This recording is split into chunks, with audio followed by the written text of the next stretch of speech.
On the street, the Kawasaki has the feel of a rowdy hot rod. Like the other turbos, it's comparatively dead at low RPM. The DFI system provides clean throttle response at all. What the hell is that? Hey, I think that was a new GPZ750 turbo. I wonder what it's doing here in Missouri. Whoa! It is a GPZ750 turbo. The world's fastest production bike for this year, 1984. Hey, and you're that guy in the magazine, Ken Freaky. What are you doing in Missouri? Well, first of all, it's pronounced Veriki. And what are you doing wearing a Cycle magazine hat? You know, I'm a big fan of all the magazines, Mr. Freaky, but especially you. You're the fastest guy. You rode 10.9 seconds in the quarter mile on that thing. How could you hang on at that speed? Well, truth be told, that was Jeff Carr who did that, and you're confusing me with him, and I'm pretty insulted right now, but I'll continue to talk to you since you're out here in the middle of fucking nowhere reading a magazine with my picture on it.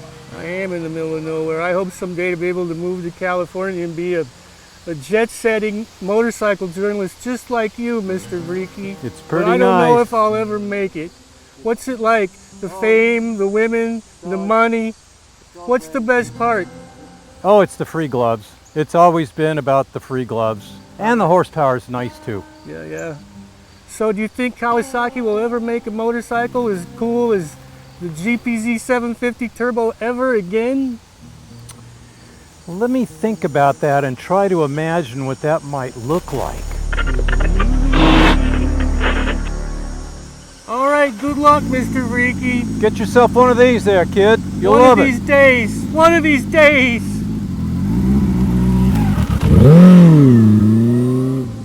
Anyone who's ridden the recent GPZ750 will feel at home on the turbo. Well, look at this. Through hard work, perseverance, I finally arrived as a big-time motorcycle journalist. Palatial estate here in California, nice and quiet.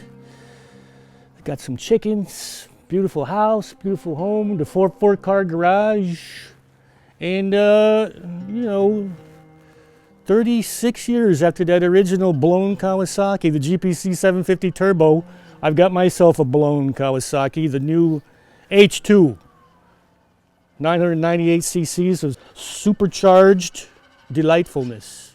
This is a fantastic motorcycle. I've been enjoying the heck out of this thing, and interestingly enough, guess who's still around after all these years? He lives in my guest house out back. It's the big man himself, Ken Freaky from the old days. Ken, how are you? It's nice to see you again. I'm old, John. It's from the old days. How are you? I'm fine. Hello, the house. Nice digs. Look at you. You still got the old GPZ after all these years. How's that baby? Well, I think it holds up pretty well over time. I mean, it's decades and decades old, and it's still fun to ride. It's still pretty fast. It's smooth, really super smooth. But it is fun to ride them back to back because this was, of course, the fastest production bike of its time in 1984. I don't know how that thing stacks up to everything else, but that is an absolutely phenomenal motorcycle. I've never ridden anything like that in my life. I don't know if that we still have the wherewithal to go drag strip things anymore. We don't really do that anymore because we put them on the dyno more now. And this thing made 206 horsepower at the rear wheel at not that many RPM. And that one, I think it was the fastest of its day, but Kawasaki rated that one at 112 horsepower. So that would probably be maybe 100 at the rear wheel or something. Right.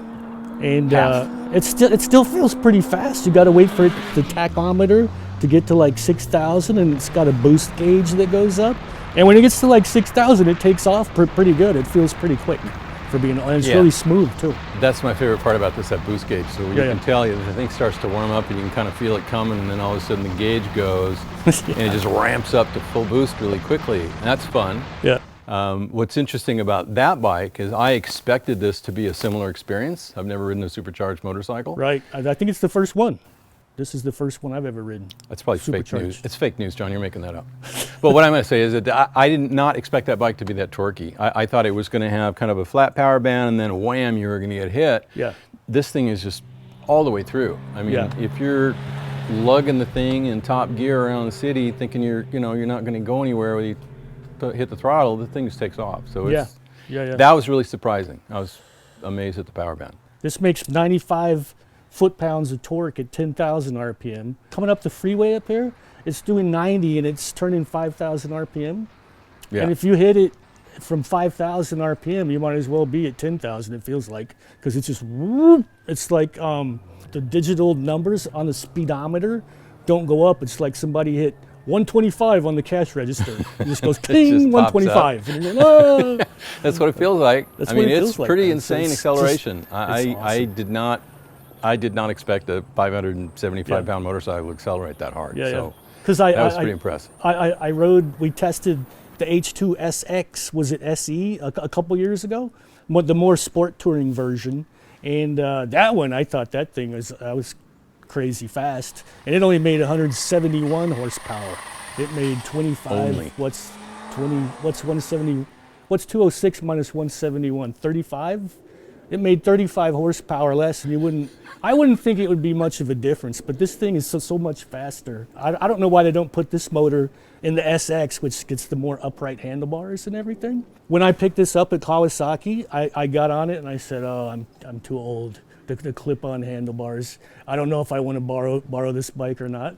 And then I rode it for about 10 minutes like, I'm cured, I'm healed, because it's just, you're holding on so tight, and the bike's so fast that you don't notice that your back's a little kinked up and your knees are a little higher than they were before. Did you experience? No, because we didn't soften up the suspension when you were on it yesterday. Well, that bike actually, the seating position, the seat to peg is pretty good. You realize that moving the pegs back over time, how much easier that is on your lower body, because you're just sitting right on your tailbone on this thing and your feet are right underneath you, and then you lean forward.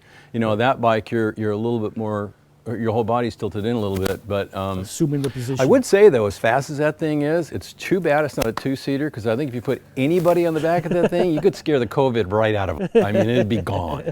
One ride. You got to get the SXSE. The SXSE has cruise control too.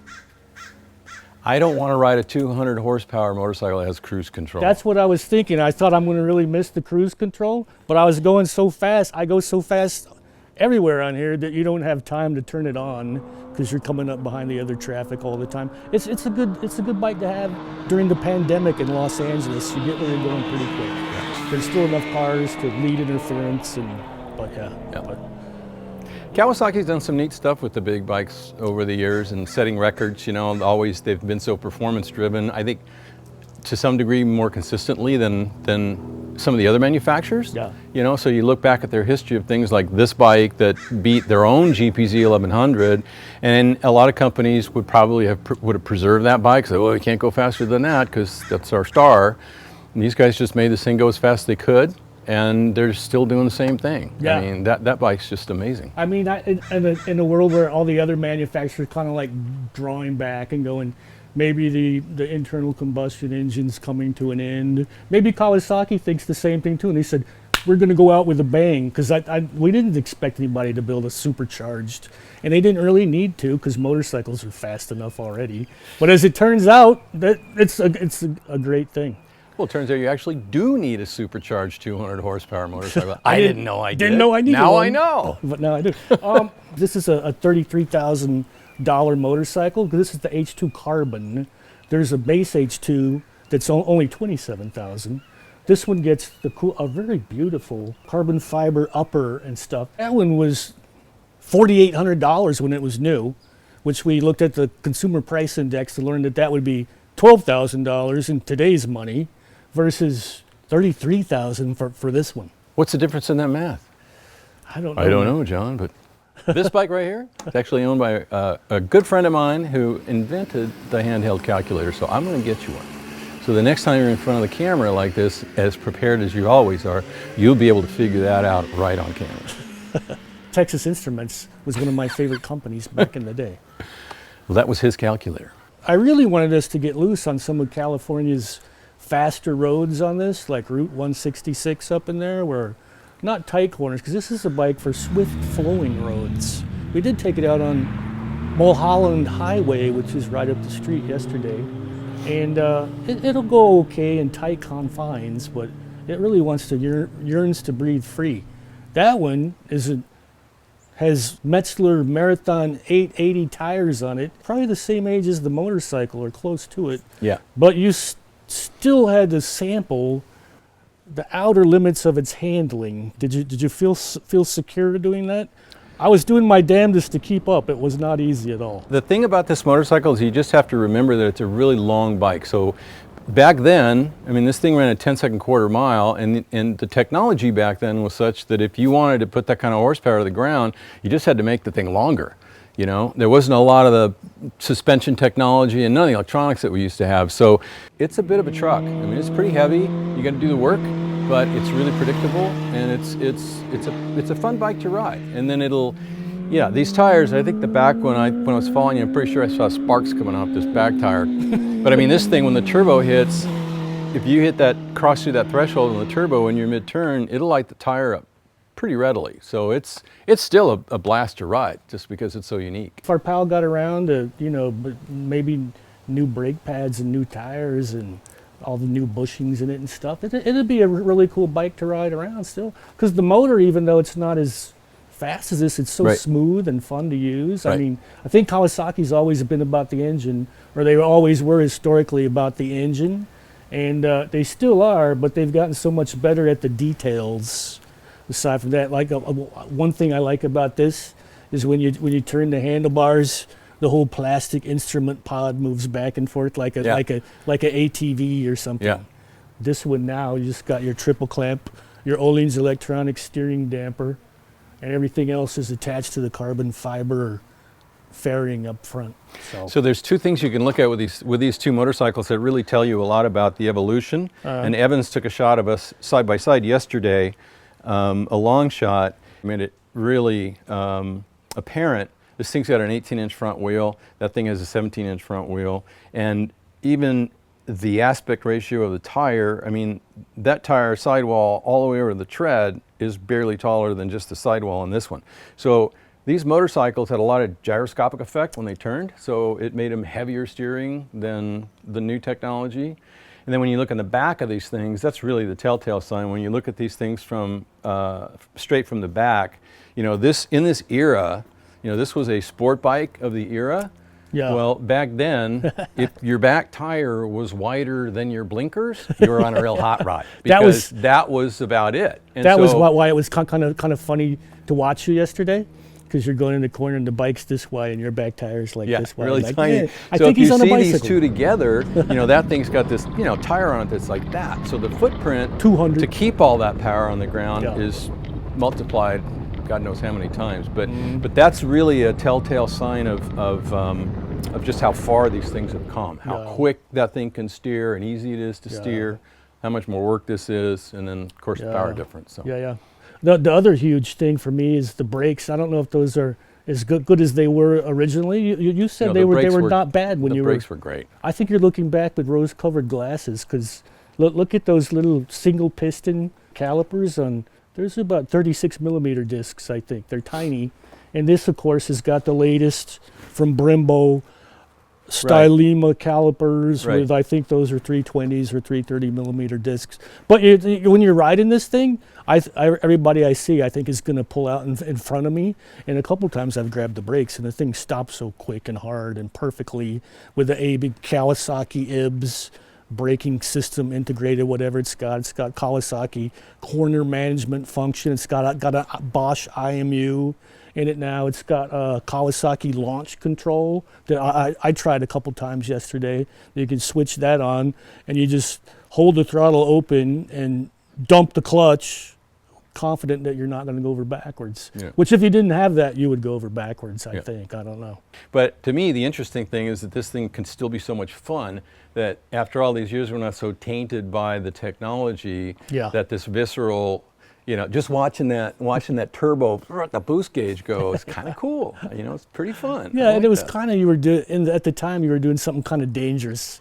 You were a 30-year-old traveling on the edge of danger here and stuff. And you probably wouldn't want brakes this strong if you didn't have ABS, because it'd be too easy to lock them up with all the power they've got. Well, that would be like, that's a good point, because that would be like a race bike level, you know, brake. And typically you're on a bike that fast with that level brakes before there was ABS, you're probably a racer and you're probably pretty good at it. Yeah. If you earned your way up to that. Yeah. So yeah, I mean everything. Same with traction control. I mean, you know, you do have to use analog traction control on this. When that thing starts spinning up, you need to make a move. You know, that thing you don't really have to. So in a sense, even though it's a lot faster, in some ways it's a lot, I don't want to use the word safe, but in a lot of ways, it's easier to go fast on that bike. I think you're using the right word, safe. I think going fast is a little safer on this bike, maybe a lot, because there's more grip, mainly because there's just more grip. It's and taking because care of you. The bike helps take care of you a little bit on the brakes and on the throttle, you know, and this bike doesn't assist much. That one's like a Charles Atlas workout. Oh, you got your Charles Atlas grips and everything. But this one had the least lag, right? This was the best turbo system. Kawasaki said, okay, everyone's trying to make a bunch of horsepower with less displacement. We're just going to make one with bigger displacement because we know it works. They've done it before. And you know, the result was a heavier, longer bike. So of all the bikes, I wouldn't say this wasn't the best or the worst handling or anything else. This was the most work to ride hard, just because of its length and its weight.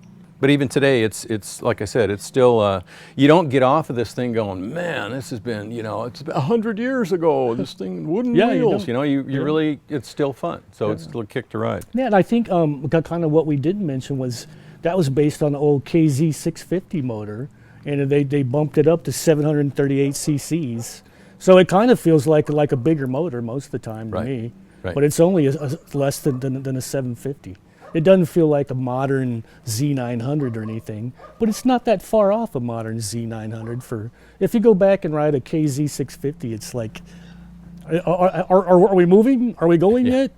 But but don't forget back then, 750 was a big bike. You know, since then, right? We've been ridden 1300 cc bikes and things like that. So 750 seems like a middleweight, but. Back then, I mean, it was, you know, they had this and then the open class, we called it, with the biggest one. So this only lasted like 1984 and 85 and kind of got displaced by the Ninja 900. I believe so. That was cheaper, the Ninja was a lot quicker, it was less money, less than 4,800 even. In 1984, I was still kicking slats out of the cradle when Ken was testing this thing, and I lusted after all those red and black Kawasaki's. They were so cool and they were so beautiful. You kind of can't go home again though, I think, because it's still a nice looking motorcycle and it looks good, but when you park it next to this here H2 and you look at the green trellis frame, that's a beautiful piece of engineering because it's got just the right amount of flex, and the welds are just perfect on here, and the carbon fiber is perfect, and you know, we were young and innocent then, and it was a great bike, but it ages well, I guess, if you insist that it does, but it does not have the hand-built look of this $33,000 Fabergé egg kind of a deal that we got going here. Look at the shiny exhaust, and you got your TTX 36 Öhlins shock and electronic steering damper and everything. It's like a fountain of youth, man. It's like going back to 1984 without really having to go to 1984. Although if it came down to it, I could get a used GPZ and be pretty happy on that too. But they're probably more than the original 1984 price of $4,800, huh? Maybe. Well, John, you know what? I think I'd just like to say that I think you're full of crap. I mean, this bike right here, I know that no one's ever said that to you before. Me? But this motorcycle over here, it's brutal looking, I think, and it is brutal. You know, it's a very Tron-looking, futuristic bike. This was futuristic for the time, but I think the styling on this thing holds up remarkably well. I mean, it's got some nice, great curving lines. You see this thing parked, and it looks like it's going fast, even when it's just parked there. Oh, man, I think I got you covered. I mean, you tell me, you saw enough of the back end of this thing yesterday. How does it look? I thought I was going to see it tumbling down the cliff a couple times, but it didn't. So I have to admit that, you know, I had to respect Ken's opinion about motorcycles for over 30 years now. I guess we'll just have to disagree to agree. Huh? Wait, we'll just have to agree to disagree. And I think you're jaded. I think you are. I think jaded. this is a love lost for you. I think you lusted after this thing. You waited too long, and then you wrote it 35 years later, and you're like, well, it's not that good. Well, shit, it's not new anymore. You waited too long. I'm glad I haven't reached that age yet where I can't, you know, evolve a little bit is all I'm saying. I've learned to move with current technology, try to stay abreast of, you know, current things that are going on instead of being stuck, you know, 36 years in the past. If you like the video, do what you always do. Click on the like button, subscribe to Motorcycle.com. And if you didn't like the video, there's nothing I can do about it. We give it our best shot. I thought this was one of our better ones myself, but that's kind of a low bar. I was going to say, wow, that's a ringing endorsement there. I don't know.